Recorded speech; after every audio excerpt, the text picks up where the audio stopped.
Σήμερα θα ανοίξουμε αυτά τα 6 Demonic Star Drop που προσπάθησα και τα πήρα.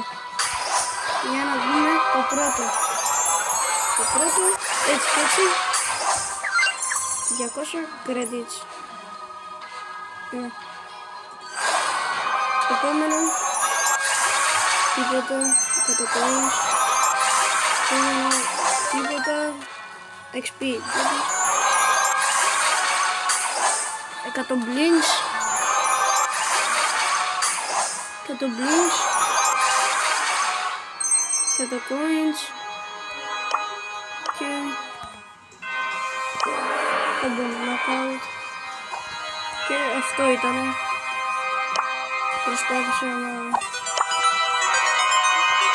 να πετύχω κάτι καλό. Βλέπετε έχω φτάσει 1167. Γεια σας, τα λέμε.